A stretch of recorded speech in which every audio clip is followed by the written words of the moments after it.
In this video, I'm talking about autism and anxiety and why it can be like super hard sometimes for you. Coming up.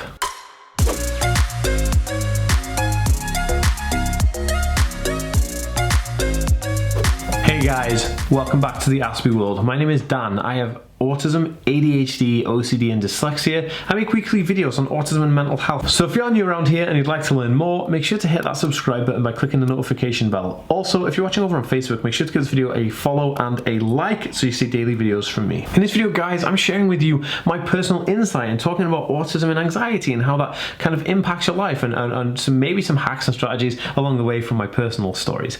Okay guys, so before I get right into the video, I'd just like to read out questions that you guys have asked me and answer those on camera that you guys have asked me over on Instagram. Now, if you'd like me to read out your question, make sure to head over to Instagram, link in the description below. Give me a follow and turn on the notifications so you're alerted when I ask you to ask me questions, and I might be featuring you in a video just like this. So the first question here is from shygirl.naa, and they said, do you have any new special interests? Yes, I do actually. My most recent special interest is abandoned malls in America and just watching people like urban explorers go in there and just do stuff. I'm obsessed with it. I just can't. Awesome. Dan Bell, I think the guy's name is, I'm watching right now. Just amazing, amazing. And actually shout out to Anna Moomin because she was the one who got me hooked on this. Okay, the next question is from x.hannah.x_11, and they said, do you enjoy training? Now, if you mean like training like running or working out and stuff, I love it. I find it really therapeutic and it helps with my proprioception and like sensory processing issues. So yeah, I absolutely love it. And I absolutely want to go out for a run today, actually, as long as the weather holds out. Okay, the next question here is from Strictly Safi B, and they said, congrats on 100k. Thank you so much. Yeah, 100,000 subscribers on YouTube. It's an amazing triumph. So thank you, each and every one of you guys, for actually being a part of this movement. Okay guys, so let's get into it. This is my video. I wanted to do a video on autism and anxiety because, like, let's face it, okay, if you have an autism spectrum condition, then you are also going to have an anxiety. It could be a general anxiety disorder like a GAD. It could also be a social anxiety, and usually with autism it is a social anxiety. And it's super interesting because so many people have anxiety issues these days. Like, generalized anxiety disorder is becoming a really big problem, just like stress was initially in the late 90s, early 2000s. I feel like anxiety is coming up to that level as being something that like is next to as impactful as like depression and stuff, which is really worrying. But there are ways, you know, around, you know, dealing with anxiety. I actually attended an anxiety group not long ago, which is like a anxiety group meeting thing, which they gave like strategies and stuff. So that there's lots of stuff available. Now, in terms of the actual, you know, autism and anxiety, I would say that like it's just so co-morbid, like it co-occurs. It's something that is going to happen. I feel like it's just something that you have, but I feel like it's intensified. This is why it's hard, because people with an autism spectrum condition really feel things because they have a difficulty explaining their emotions or expressing their emotions. They feel things more intensely. Like I certainly do. So I know, like, I may not express my feelings, but I definitely feel that intense feeling from things that are maybe negative or happy or whatever. And so when I'm experiencing anxiety, it's super intense. It's like almost overwhelmingly intense, and that intense feeling can be just super difficult to deal with. And I feel like it's harder for people on the spectrum because they're also battling with the fact that they have, you know, they may have other mental health issues, comorbid. They may have like depression as well, and maybe stressed. They may have like things like alopecia. Like I had alopecia from being stressed because like the things that my condition attracts, because of the way the brain kind of maps out and the way that your lifestyle kind of like entails because of an autism spectrum condition, because it's not easy living in a neurotypical world. I feel it adds loads of pressure. So when these things prop up like stress or anxiety or depression, they're intensified because you're already dealing with a bunch load of other rubbish. Generalized anxiety disorder can be treated with a few different things, like you know, you can maybe have a counselor, or you could maybe get some medication sometimes in some instances.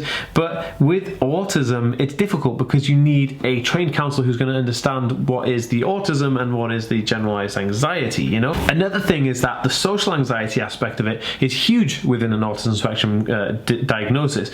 Now, people on the autism spectrum have difficulty with socializing in general. So like socializing is difficult for anyone on the spectrum, and that difficulty really gives them a disadvantage of being susceptible to an autism spectrum condition, social anxiety, double entendre. So it's kind of like you're overwhelmed as it is, and then you have anxiety. So it's kind of like trying to process the world, right? This is my best way to explain it. Trying to process the world and process all the things around you, like the lights and the smells and the sounds and all those kind of sensory overly stimulating things. And your brain is wired a little bit differently to that of a neurotypical person when the world is set up for neurotypicals.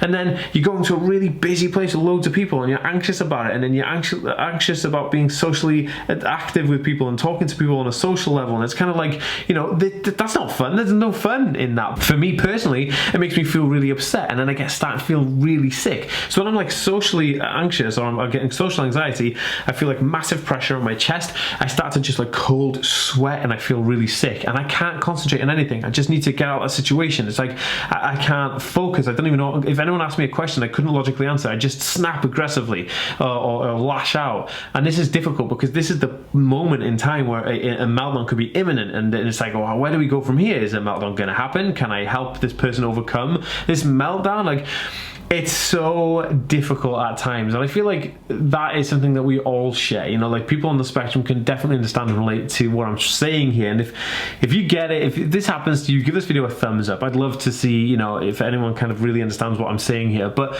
you know, we have a hard time going through social situations outside of our routine. Right?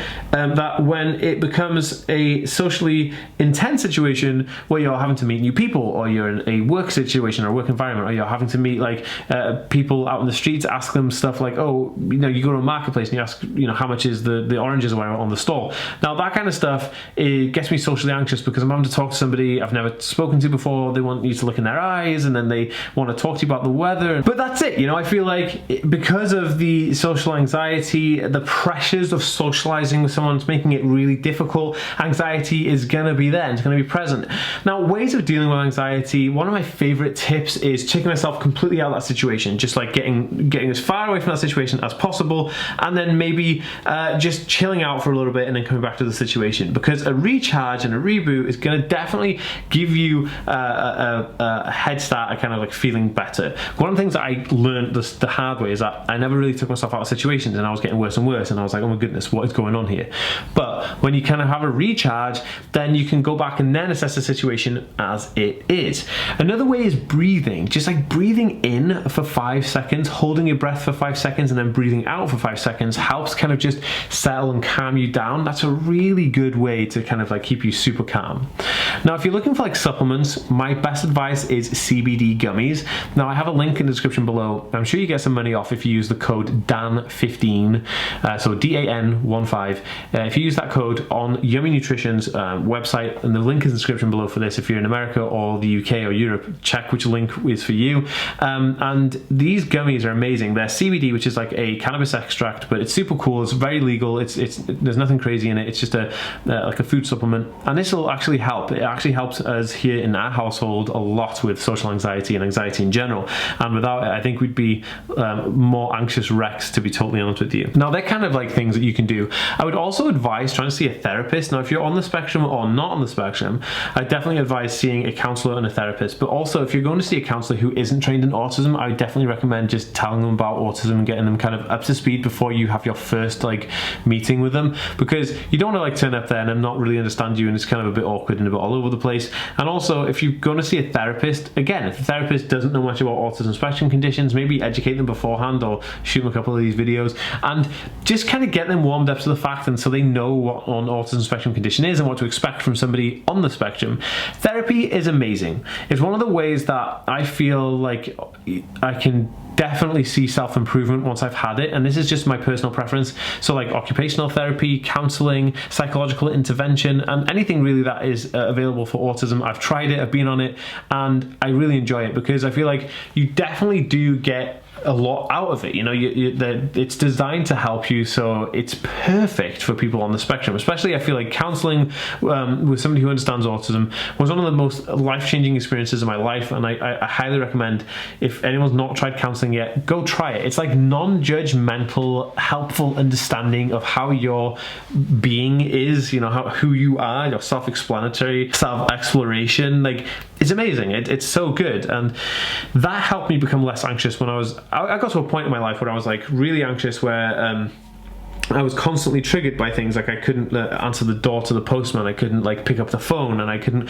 go out anywhere without feeling anxious. I couldn't even go into work and stuff, and that really like bugged me because I was never a person to get that level. But I was like, got to a point where I'd had meltdowns and panic attacks that it was just collected together, and it kind of like built up, and I just lost it, and then I had like the worst meltdown of my life, and then I just couldn't recover from that. And so the therapy helped get me out of that, and that was about 5 years ago now, or 4 years ago now, and I'm feeling pretty good since then. And it's been difficult, but I feel like I've come out better at the other side of it, and I've had like you get to explore yourself more, and then self-understanding is just an amazing thing, because you're gonna have way more confidence after self-understanding. So definitely check out therapy. I would highly recommend it. Anyway guys, give this video a thumbs up if you've enjoyed this video. If you have anything to add about anxiety or autism, please put it in the comment section below, and I will see you next time guys. Peace.